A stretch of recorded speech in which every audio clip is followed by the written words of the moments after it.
So, you paint with acrylics? You mean like that babies use to paint with their fingers? Oh, how delightfully endearing. Shut up. So, what techniques have you mastered recently? Red? How about green? Well, you see, how about me? Oh, well, as a fine painter of oils, well, recently I have become a master of the style that they call Sprezzatura.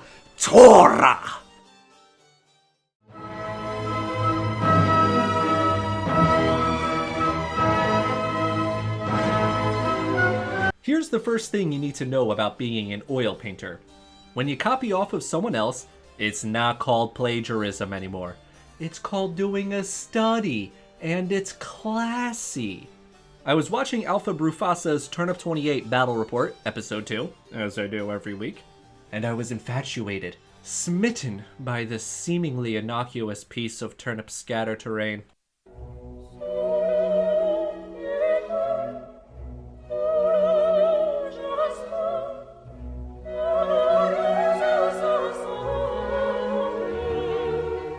And I realized I have a terminal lack of giant root vegetables on my table. So, I will be doing a study of Alpha's turnip scatter terrain today. I will be making 3 clumps of vegetable, one of which will feature a convict, crucified and punished by having his legs cut off and being forced to serve as a scarecrow. What crime did he commit? He wore pointy shoes with points that exceeded the length of 2 inches. 3 hours at 300 degrees did not dehydrate the potatoes as I had hoped. It sort of just kind of cooked them. So here I am hoping that a thick enough coat of PVA will sort of act like that Big Mac that was encased in resin for 40 years. And here I will add some greenery and I will give it a quick trimmery. Here I'm going to be using some crafting papers from Raw. Shout out Big Daddy Kane and Lynch 2 Dog Days. I am super gluing a Yuletide wire to the paper to act as a stem. Then I will draw out and then cut out the shape of a spinach leaf. I then added some PVA to stiffen them up and give them a little more support. Then I'll give those a few minutes to dry. And I will stick them in to their proper slots. In hindsight, these leaves were way too big. If I were to do this again, I'd make them like half the size. So there's this new fad going on in the YouTube hobby world where everyone has to make daily vlogs now. So I was thinking about what my niche was gonna be in this brave new world, because everyone else has already taken all the good ones. So here's what I'm thinking. There's this German guy named Werner Herzog, and he founded this film school called the Rogue Film School. And he doesn't teach you worthless crap like leitmotifs and the pro-eretic code. You know, he teaches you actually useful stuff, like how to forge location releases. So I thought it'd be cool to do something like that and give people some extra legal tips for how to make the crafting hobby more accessible. But then I found out someone else already did a study of my idea. There's already a YouTube channel called Rogue Hobbies, and I haven't watched it yet, but I assume that they teach you how to expropriate tubes of Gorilla Glue from Walmart, or how to get free crafting blades by going through a hospital's bio-waste and grabbing all the scalpels. Let's get ready to paint! Okay, so I shall prime my guys white, and then I will tone my canvas with a touch of my stroking grime. I'll let those air out for a minute, and then we will break out the aluminum, as the British would call it, and wrap up our palette. Oils. What are my thoughts? Well, they make me feel a lot more like a real artist. I was swapping between brushes and mixing colors on my palette. It felt very artsy, very jazz-like. So I gotta give it points for that. It was definitely way more fun than acrylics. One thing I had to get used to though is that normally I have a death grip on my minis. But there's no good place to hold a piece when you are oil painting it, so take that into account. Maybe invest in one of those reasonably priced Games Workshop painting handles. When I told my dad that I was trying oil paints, his response had a tone of disgust and confusion. He started back in the olden times when everyone used those Testor enamels, which are pretty much like oil paints, and I don't think he understood why anyone would ever want to go back to using paints that behaved like that. Which, by the end of this experiment, I could understand why he felt this way. They do blend quite effortlessly, which is very helpful when trying to achieve a realistic, grungy, organic look, as opposed to a more cartoony look. And after this, going back to acrylics, I felt myself having like 100% more confidence with wet blending, now that I had practiced with oils. So for breaking through that threshold alone, I consider this experiment a complete success. I'm very happy that I decided to do this. But on the downside, oils take hours and sometimes days to dry. You cannot blast them with heat to speed it up. They have to oxidize.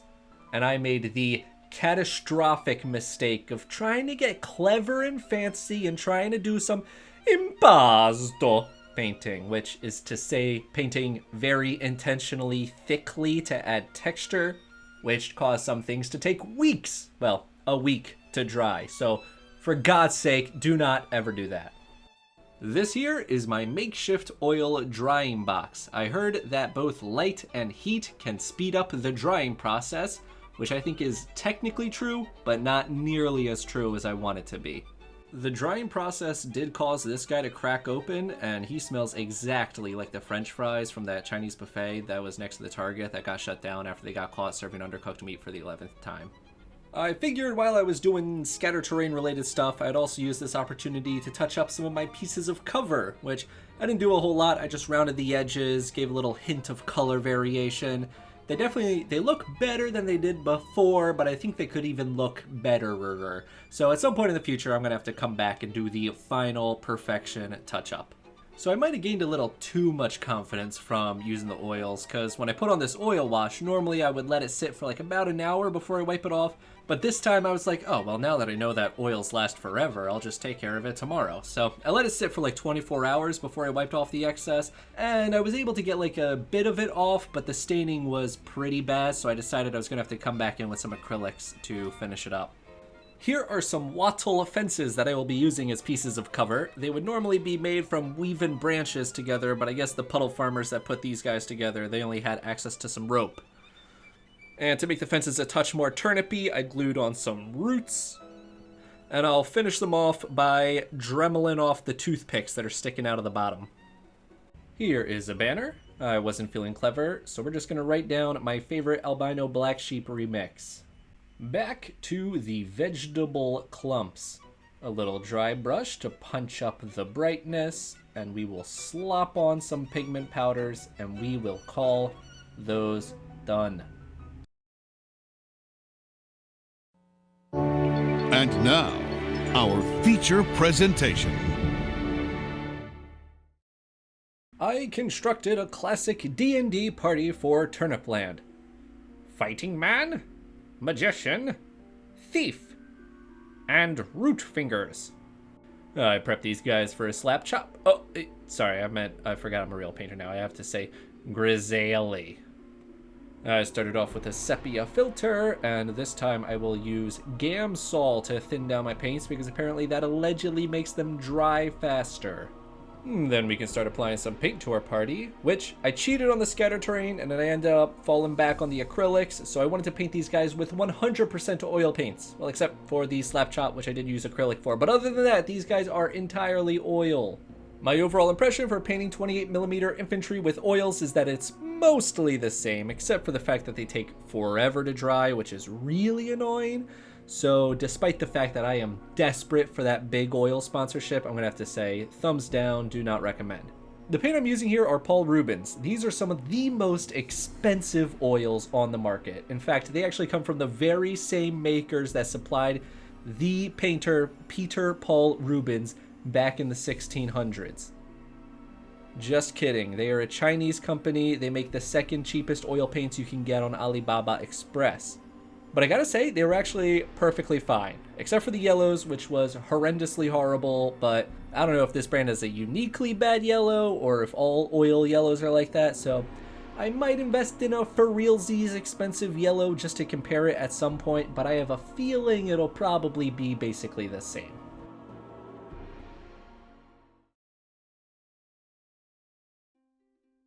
Final thoughts. So I think I'm probably going to use acrylics for painting like 90% of my stuff. But I do think for large organic pieces, be that either big fleshy monsters or gross looking terrain, I think I'll go back to the oils. Right now, I'm getting a little sidelined from my main quest of wanting to paint up every single cult. Now that I'm making more terrain for the board, I want to make the board look as good as possible, and I've got 3 sets of terrain that I want to make now. One would be hills, which I think would help a lot for setting up dynamic looking dioramas for when I want to take nice pictures and videos. But hills are not actually a part of the Turnip28 game, so they probably wouldn't be very helpful for that. But to be fair, I take way more pictures than I do actually play the game. 2, I want to make rivers, which actually are used in the game. And I've got a neat idea, which I think would be cool. I'm thinking that I want to try making rivers of slick black oil so that they would like fit in with the whole swill thing. But that would probably be a little tough to use for non-turnip war games. And 3, I want to make a set of roads. And for this, I want to make corduroy roads, which were used in the Civil War and were basically just a line of logs laid down in the mud. Which I think these would be perfect for the world of Turnip, and I also think they would be pretty good for Trench Crusade. The only con with those is that they don't actually do anything in either game. So that's what I'm thinking about. That's what I'm trying to pick between. I don't know. Anyway, that is it for this video. Smell you later. Good.